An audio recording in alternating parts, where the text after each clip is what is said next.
Hi all, welcome to Shruthi's Learning Square. നമ്മൾ ഇന്ന് പഠിക്കാൻ പോണത് ക്വസ്റ്റ്യൻ ടാഗ്സ് ആണ്. അപ്പോൾ എന്താ ക്വസ്റ്റ്യൻ ടാഗ് എന്നുള്ളത് ഞാൻ ആദ്യം പറഞ്ഞുതരാം.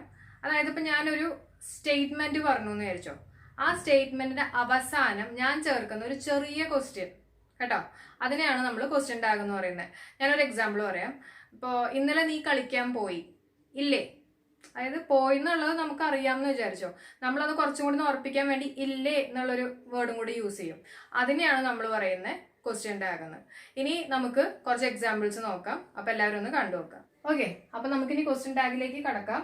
അപ്പൊ അതിനു മുമ്പ് ഈ ക്വസ്റ്റ്യൻ ടാഗ് രണ്ട് തരത്തിലുണ്ട്, ഒന്ന് പോസിറ്റീവും ഒന്ന് നെഗറ്റീവും. എന്താന്നുള്ളത് ഞാനിപ്പോ ക്ലിയർ ആക്കി തരാം, ഒന്ന് ശ്രദ്ധിച്ചോ. ഹി ഈസ് എ ടീച്ചർ, ഇതാണ് നമ്മുടെ സ്റ്റേറ്റ്മെന്റ് ഫോം കേട്ടോ. അപ്പൊ ഇവിടെ എന്താ വന്നേക്കുന്നത്, ഹി ഈസ് എ ടീച്ചർ. അപ്പൊ ഇത് പോസിറ്റീവ് ആണ്, ശരിയല്ലേ? ഇവിടെ നെഗറ്റീവ് ആയിട്ടുള്ള ഒരു കാര്യം ഞാൻ പറഞ്ഞിട്ടില്ല, അവനൊരു ടീച്ചറാണെന്ന് മാത്രമേ പറഞ്ഞിട്ടുള്ളൂ. അപ്പൊ അങ്ങനെ വരുന്ന സമയത്ത് നമ്മൾ ഇവിടെ എന്ത് ചേർക്കണം എന്ന് വെച്ചാൽ, ഇത്രയും ഭാഗം നമ്മുടെ പോസിറ്റീവ് സ്റ്റേറ്റ്മെന്റ് ആണെങ്കിൽ നമ്മൾ ഇവിടെ ചേർക്കുന്ന ക്വസ്റ്റ്യൻ ടാഗ് എന്ന് പറയുന്നത് എസെന്റ് ഹി, അതായത് എസിന്റെ ഒപ്പം ഒരു നോട്ട് ചേർക്കും കേട്ടോ. അതാണ് എസെന്റ് വന്നത്, എസെന്റ് പിന്നെ ഇത് ഹി. അതായത് നമ്മൾ ഇവിടെ പോസിറ്റീവ് ആണെങ്കിൽ ഇവിടെ നെഗറ്റീവ് ചേർക്കും. ക്ലിയർ ആണല്ലോ? അതേപോലെ തന്നെ ഞാൻ സെന്റൻസ് ഒന്ന് മാറ്റി പറയാം. He is not a teacher. കണ്ടോ, ഇവിടെ എന്താ പറഞ്ഞിരിക്കുന്നത്, അവനൊരു ടീച്ചർ അല്ല എന്ന് പറഞ്ഞാൽ അവിടെ ഒരു നെഗറ്റീവ് സ്റ്റേറ്റ്മെന്റ് ആണ് ഇത്രയും ഭാഗം. അപ്പൊ ഞാൻ എന്ത് ചെയ്യും, ഇവിടെ നെഗറ്റീവ് ആണെങ്കിൽ ഞാൻ ഇവിടെ ചേർക്കേണ്ട എന്താണ്, പോസിറ്റീവ് ആണ്. അപ്പൊ ഞാൻ ഇവിടെ എസിന്റെ ഒന്നും ചേർക്കേണ്ട ആവശ്യമില്ല, എസ് ഹി. ക്ലിയർ അല്ലേ? ഇനി നമുക്ക് അടുത്ത ക്വസ്റ്റ്യനിലേക്ക് കയറാം. I am a student. ഇത് കഴിഞ്ഞിട്ടൊരു കോമ ഉണ്ട് കേട്ടോ. അപ്പൊ അതിന്റെ അർത്ഥം ഇത്രയാണ് നമ്മുടെ സ്റ്റേറ്റ്മെന്റ്.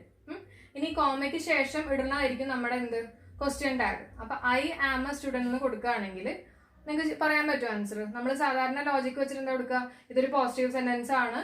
അപ്പൊ നമ്മൾ എന്ത് ചെയ്യും, ഇതിന്റെ നെഗറ്റീവ് എടുക്കും. അതായത് ആമിന്റെ നോട്ട് എന്ന് പറഞ്ഞാൽ ആമിന്റ് എന്ന് പറയും കേട്ടോ, AMNT. ആമിന്റ് ഐ എന്നല്ലേ വരിക, കാരണം ഇത്രയും ഭാഗം പോസിറ്റീവ് ആണെങ്കിൽ ഇത് നെഗറ്റീവ് ആയിട്ട് വരണ്ടേ. അപ്പൊ ആം നോട്ട് എന്ന് പറയുന്നത് ആമിന്റ് ഐ, ഇങ്ങനെയല്ലേ വരണ്ടേ? പക്ഷെ അല്ല. അതെന്തുകൊണ്ടാ, ഇംഗ്ലീഷിൽ കുറച്ച് കേസുകളിൽ എക്സെപ്ഷൻസ് ഉണ്ട് കേട്ടോ. അപ്പൊ ഐ ആം എന്ന് പറയുന്നത് അങ്ങനെ എക്സെപ്ഷൻ ഉള്ള ഒരു സ്റ്റേറ്റ്മെന്റ് ആണ് ഞാനിവിടെ എഴുതിയേക്കുന്നത്. അപ്പൊ ഇതിന്റെ ആൻസർ വരുന്നത് ആമിന്റ് ഐ എന്നല്ല, ആറിന്റ് ഐ എന്നുള്ളതാണ് കേട്ടോ. അപ്പൊ ഇതെല്ലാവരും ഒന്ന് ഓർത്ത് വെച്ചേക്കുക, കാരണം ഐ ആം വരികയാണെങ്കിൽ നമുക്ക് വരുന്നത് ആറിന്റ് ഐ ആണ്. ഇത് PSCക്ക് സ്ഥിരം ചോദിക്കുന്ന ഒരു ക്വസ്റ്റ്യൻ ആണ് കേട്ടോ. നമ്മളെ കൺഫ്യൂസ് ചെയ്യിപ്പിക്കാൻ വേണ്ടിയിട്ട് ഇവര് ഓപ്ഷനിൽ ഈ 4 എണ്ണം കൊടുക്കും. അതായത് ആമിന്റ് ഉണ്ടാവും, ആറിന്റ് ഉണ്ടാവും, പിന്നെ വേറെ 2 ഓപ്ഷൻ കൂടി ഉണ്ടാവും. അപ്പൊ നമുക്ക് എല്ലാവർക്കും കൺഫ്യൂഷൻ വന്നിട്ട് നമ്മൾ ആമിന്റ് ഐ കൊണ്ടുപോയിട്ട് ബബിൾ ചെയ്യും, നെഗറ്റീവ് കയറി വരും. അപ്പൊ അതിന്റെ ആൻസർ ആറിന്റ് ഐ ആണ്. ഇനി അടുത്ത 2 സെന്റൻസ് നമുക്ക് നോക്കാം. Few students are present. വെറുതെ ഫ്യൂ എന്ന് പറയുകയാണെങ്കിൽ അതിന്റെ അർത്ഥം ഒന്നുമില്ല എന്നുള്ളതാണ് അർത്ഥം. ഫ്യൂ എന്ന് പറയുകയാണെങ്കിൽ ഒന്നുമില്ല, ഫ്യൂ ആണെങ്കിൽ കുറച്ചുണ്ട് എന്നുള്ളതാണ് അർത്ഥം കേട്ടോ. അപ്പൊ ഫ്യൂ എന്ന് പറയുകയാണെങ്കിൽ ഒന്നുമില്ല, that means it is negative. ഇവിടെ നെഗറ്റീവ് ആണ് ഇത്രയും ഭാഗം പറഞ്ഞിരിക്കുന്നത്. അപ്പൊ ഇത്രയും ഭാഗം നെഗറ്റീവ് ആണെങ്കിൽ നമ്മൾ യൂസ് ചെയ്യേണ്ടത് ഇവിടെ പോസിറ്റീവ് ആണ് കേട്ടോ. അതായത് ആർ ദേ. അപ്പൊ നമുക്ക് ആറാണോ ആറിന്റ് ആണോ എന്നുള്ളൊരു ഡൗട്ടാണ് വരുന്നത്. കാരണം ഫ്യൂ ആണെങ്കിലും നമ്മൾ യൂസ് ചെയ്യേണ്ടത് എന്താണ്, ഒന്നല്ലെങ്കിൽ ആറ് അല്ലെങ്കിൽ ആറിന്റ് ആണ്. എപ്പോഴും ഫ്യൂ അല്ലെങ്കിൽ FU വരുമ്പോൾ നമ്മൾ യൂസ് ചെയ്യേണ്ടത് ഒന്നല്ലെങ്കിൽ ആറ് അല്ലെങ്കിൽ ആറിന്റ്. പിന്നെ ഏത് ഉപയോഗിക്കണം എന്നുള്ളത് അത് ഫ്യൂ ആണോ FU ആണോ അനുസരിച്ചിട്ടിരിക്കും. ഇപ്പൊ ഫ്യൂ ആണെങ്കിൽ നമ്മുടെ അർത്ഥം നെഗറ്റീവ് ആണ്. അപ്പൊ നെഗറ്റീവ് ആണെങ്കിൽ നമ്മൾ ഇവിടെ യൂസ് ചെയ്യേണ്ടത് പോസിറ്റീവ് ആണ്. പോസിറ്റീവ് എന്ന് പറഞ്ഞാൽ ആറാണ്. ഓക്കെ, ഇവിടെ പോസിറ്റീവ് ആയിട്ട് വരുമ്പോൾ FU എന്ന് പറഞ്ഞാൽ കുറച്ചുണ്ട്. അപ്പൊ നമ്മളിവിടെ എന്ത് യൂസ് ചെയ്യണം, നെഗറ്റീവ് യൂസ് ചെയ്യണം. അതായത് ആറിന്റെ ഒപ്പം ഒരു നോട്ട് ചേർത്തിട്ട് നെഗറ്റീവ് ആയിട്ട് വരും, അതായത് ആറിന്റ് ദേ ആയിട്ട് വരും. അടുത്ത ക്വസ്റ്റ്യൻ നോക്കാം. She could have gone there. Couldn't she. കണ്ടോ, കുഡിൻ ഷീ ആണ് യൂസ് ചെയ്യുന്നത്. ഇവിടെ എന്താ നമുക്ക് പറഞ്ഞിരിക്കുന്നത്, ഒരു സ്റ്റേറ്റ്മെന്റിനകത്ത് നമുക്ക് 2 ഓക്സിലറി വെർബ് ഉണ്ട്, ശരിയല്ലേ? കുഡും ഉണ്ട്, ഹാവും ഉണ്ട്. അപ്പൊ അങ്ങനെ 2 അല്ലെങ്കിൽ അതിൽ കൂടുതലോ ഓക്സിലറി വെർബ് ഉണ്ടെങ്കിൽ നമ്മൾ എന്ത് ചെയ്യണമെന്ന് വെച്ചാൽ, നമ്മൾ ഫസ്റ്റ് വെർബ് എടുക്കുക, അതായത് ഓക്സിലറി വെർബ് എടുക്കുക, ഷീ കുഡ്. അപ്പൊ ഇത് വെച്ചിട്ടായിരിക്കും നമ്മൾ ഇവിടെ എഴുതുന്നത്. ഇത് പോസിറ്റീവ് ആയതുകൊണ്ട് നമ്മൾ ഇവിടെ എന്ത് ചേർക്കും, നെഗറ്റീവ് ആക്കും. അതായത് കുഡിന്റ് ഷീ കേട്ടോ. അല്ലാണ്ട് ഹാവ് ഇൻ ഷീ എന്ന് നമ്മൾ യൂസ് ചെയ്യില്ല. ഇത് സെക്കൻഡ് ഓക്സിലറി വെർബ് ആണ്, നമ്മൾ ഈ ഫസ്റ്റ് മാത്രമേ യൂസ് ചെയ്യുള്ളൂ, കുഡിൻ ഷീ എന്ന് മാത്രമേ നമ്മൾ പറയുള്ളൂ. അടുത്ത ക്വസ്റ്റ്യൻ നോക്കാം. There are 50 reverse in Kerala കേട്ടോ. ഇത് സ്റ്റാർട്ട് ചെയ്തിരിക്കുന്നത് എങ്ങനെയാ, ദർ വെച്ചിട്ടാണ്. അപ്പൊ ദർ വെച്ചിട്ട് നമ്മൾ സ്റ്റാർട്ട് ചെയ്യുകയാണെങ്കിൽ നമ്മുടെ ക്വസ്റ്റ്യൻ ടാഗിനകത്ത് ലാസ്റ്റ് വേർഡ് എന്ന് പറയുന്നത് ദർ തന്നെയായിരിക്കും. ദർ വെച്ച് സ്റ്റാർട്ട് ചെയ്യുകയാണെങ്കിൽ ക്വസ്റ്റ്യൻ ടാഗിന്റെ ലാസ്റ്റ് വേർഡ് എന്ന് പറയുന്നത് ദർ തന്നെയായിരിക്കും. പിന്നെ ദർ ആർ എന്ന്, അപ്പൊ ദാറ്റ് മീൻസ് ഇത് പോസിറ്റീവ് ആണ്. അപ്പൊ നമ്മളിവിടെ എന്ത് ചേർക്കണം? ആറിന്റെ നോട്ട്, അതായത് ആർ ഇൻറ്റ് ദർ. അടുത്ത ക്വസ്റ്റ്യൻ നോക്കാം. One should come here. കേട്ടോ, നമ്മൾ എങ്ങനെയാ സ്റ്റേറ്റ്മെന്റ് സ്റ്റാർട്ട് ചെയ്ത? വൺ വെച്ചിട്ടാ. അപ്പൊ നേരത്തെ പോലെ തന്നെ കേട്ടോ, വൺ ഷുഡ് കം ഹിയർ എന്ന് പറയുമ്പോൾ നമ്മുടെ ഈ ക്വസ്റ്റ്യൻ ടാഗിന്റെ ഭാഗം, അതായത് അത് വരേണ്ടത് ഇപ്പൊ ഷുഡ്, ഇത് ഇത്രയും ഭാഗം പോസിറ്റീവ് ആയതുകൊണ്ട് നമ്മളിവിടെ ഷുഡ് നോട്ട് ചേർക്കും, അതായത് ഷുഡ് ഇൻറ്റ് വരും.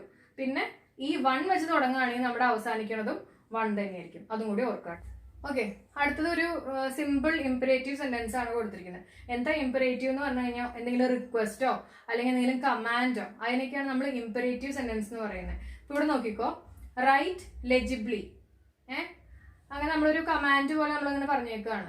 എന്നിട്ട് അങ്ങനെയുള്ള കമാൻഡുകൾ അല്ലെങ്കിൽ ഇംപറേറ്റീവ് സെന്റൻസിനെ നമ്മുടെ ലാസ്റ്റ് എപ്പോഴും നമ്മൾ ചേർക്കുന്നത് വില്ലായിരിക്കും. കേട്ടോ, വിൽ യു. അതായത് ഇപ്പൊ പോസിറ്റീവ് ആണെങ്കിലും ശരി നെഗറ്റീവ് ആണെങ്കിലും ശരി നമ്മൾ എപ്പോഴും ചേർക്കുന്നത് വില്ലായിരിക്കും. എങ്ങനത്തെ ഉള്ള സെന്റൻസിനെ? Imperative sentences. അതായത് വല്ല ഓർഡറിങ് അല്ലെങ്കിൽ വല്ല റിക്വസ്റ്റ്, ഇങ്ങനെയുള്ള എല്ലാത്തിനും നമ്മൾ ചേർക്കണ അവസാനം വില്ലായിരിക്കും. പോസിറ്റീവ് സെന്റൻസ് ആണെങ്കിലും നെഗറ്റീവ് സെന്റൻസ് ആണെങ്കിലും നമ്മൾ അവസാനം ചേർക്കുന്നത് വിൽ യു തന്നെയായിരിക്കും. കേട്ടോ, ക്വസ്റ്റ്യൻ നോക്കിക്കോ. Be careful while you are driving. ഇവിടെ നമ്മൾ എന്താ ചേർത്തേക്കുന്നത്? Won't U. എന്താ കാര്യം എന്ന് വെച്ചാൽ ഇങ്ങനെയുള്ള ഒരു ക്വസ്റ്റ്യൻ, അതായത് കുറച്ച് അർജൻസി കാണിക്കുന്ന ക്വസ്റ്റ്യൻസ് ഒക്കെ ഇല്ലേ? ബി കെയർഫുൾ, നമ്മൾ ഇത്തിരി അർജന്റ് ആയിട്ട് പറയണ കുറച്ച് കാര്യങ്ങളൊക്കെയാണ്. Be careful while you are driving. ഇങ്ങനെയുള്ള അർജൻസി കാണിക്കുന്ന ക്വസ്റ്റ്യൻസിനെല്ലാം അവസാനിക്കുന്നത് വോണ്ട് വെച്ചിരിക്കും, അതായത് വോണ്ട് യു എന്നായിരിക്കും. അടുത്ത ക്വസ്റ്റ്യൻ നോക്കിക്കോ. Shut your mouth. അപ്പൊ ഷട്ട് യുവർ മൗത്ത് എന്ന് പറഞ്ഞാൽ എന്താ? ഇറ്റ്സ് ലൈക്ക് ഒരു ഓർഡർ കൊടുക്കുന്ന പോലെയാ അല്ലെ? അപ്പൊ അതൊരു ഇംപറേറ്റീവ് സെന്റൻസ് ആണ്. നേരത്തെ ഞാൻ പറഞ്ഞു ഇംപറേറ്റീവ് സെന്റൻസ് ആണെങ്കിൽ നമ്മൾ എപ്പോഴും അതിന്റെ ഒപ്പം ചേർക്കുന്നത് വില്യു ആണ്. ഈ ഇംപറേറ്റീവ് സ്റ്റേറ്റ്മെന്റിനകത്ത് എന്താ കാണിക്കണെന്ന് വെച്ചാൽ ഇംപേഷ്യൻസ് ആണ്. അതായത് ഷട്ട് യുവർ മൗത്ത് അവിടെ ഒരു ഇംപേഷ്യന്റ് ആയിട്ടുള്ള ഒരു ക്വസ്റ്റ്യൻ ആണ് ഇവിടെ പറഞ്ഞിരിക്കുന്നത്. അതുകൊണ്ടാണ് ഞാൻ ഇവിടെ കാണ്ട് യു യൂസ് ചെയ്തത്. കേട്ടോ, അല്ലാത്ത കേസുകളെല്ലാം നമ്മൾ യൂസ് ചെയ്യുന്നത് വില്യു തന്നെയായിരിക്കും. ഇംപറേറ്റീവ് സെന്റൻസിന് നമ്മൾ സാധാരണ യൂസ് ചെയ്യുന്നത് വില്യു ആണ്. പക്ഷെ ഇവിടെ ഈ ഒരു കേസിൽ നമ്മൾ എന്താ യൂസ് ചെയ്യുന്ന? കാണ്ട് യു. എന്താ കാര്യം? ഇത് ഇംപേഷ്യന്റ് ആയിട്ടുള്ള ഒരു, അതായത് നമുക്ക് ഇങ്ങനെ കാത്തു നിൽക്കാൻ പറ്റാത്ത ഒരു കേസാണ് ഇവിടെ ഷട്ട് യുവർ മൗത്ത്. കേട്ടോ, അപ്പൊ അതുകൊണ്ടാണ് നമ്മൾ ഇവിടെ കാണ്ട് യു യൂസ് ചെയ്യാൻ കാര്യം. സ്റ്റേറ്റ്മെന്റ് നോക്കിക്കോട്ടോ. Let's go for a walk. ഇതാണ് നമ്മുടെ ഒരു സ്റ്റേറ്റ്മെന്റ്. അപ്പൊ ഈ ലെറ്റസ് വെച്ച് തുടങ്ങുന്ന എല്ലാ സ്റ്റേറ്റ്മെന്റിന്റെയും നമ്മുടെ ക്വസ്റ്റ്യൻ ടാഗ് എന്ന് പറയുന്നത് ഷാൽ വി ആയിരിക്കും. കേട്ടോ, ഇത് ഓർത്ത് വെക്കുക. ലെറ്റസ് ആണെങ്കിൽ ഷാൽ വി ആയിരിക്കും. അതേപോലെ തന്നെ let me use your pen, ഇത് വന്നിരിക്കുന്നത് ലെറ്റ് മീ ആണ്. അപ്പൊ ലെറ്റ് മീ ആണെങ്കിൽ ഇവിടെ വരേണ്ടത് വിൽ യു ആയിരിക്കും. ഇതൊക്കെ കുറച്ച് നമ്മൾ ഓർത്ത് വെക്കേണ്ട കുറച്ച് കാര്യങ്ങളാണ് കേട്ടോ. ലെറ്റ് മീ ആണെങ്കിൽ വിൽ യു ആയിരിക്കും, ലെറ്റസ് ആണെങ്കിൽ ഷാൽ വി ആയിരിക്കും. ഇനി നിങ്ങൾ എന്താ ചെയ്യേണ്ടതെന്ന് വെച്ചാൽ, നിങ്ങൾ ഇപ്പൊ ഞാൻ പറഞ്ഞു തന്ന കുറച്ച് റൂൾസ് ഒക്കെ ഇല്ലേ, അതൊക്കെ ജസ്റ്റ് ഒരു പേപ്പറിൽ ഒന്ന് എഴുതി വെക്കുക. ചെറുതായിട്ട് ജസ്റ്റ് മെയിൻ പോയിന്റ്സ് മാത്രമായിട്ടൊന്ന് എഴുതി വെക്കുക. എന്നിട്ട് അതുപോലെ അതൊന്ന് ഫോളോ ചെയ്ത് നോക്കുക. അപ്പൊ ഷുവറായിട്ട് നിങ്ങൾക്ക് ഇനി ഈ ഒരു സെക്ഷനിൽ ഒരു മാർക്ക് പോലും പോവാണ്ട് കിട്ടും. കേട്ടോ, അപ്പൊ ഇതോടെ നമ്മുടെ ക്ലാസ് വൈൻഡ് അപ്പ് ചെയ്യാണ്. അപ്പൊ എല്ലാവർക്കും എന്റെ വീഡിയോ ഇഷ്ടമായെന്ന് വിശ്വസിക്കണു. ഇഷ്ടമായിട്ടുണ്ടെങ്കിൽ എല്ലാവരും ഒന്ന് ലൈക്ക് ചെയ്യുക, ഷെയർ ചെയ്യുക, സബ്സ്ക്രൈബ് ചെയ്യുക. Thank you.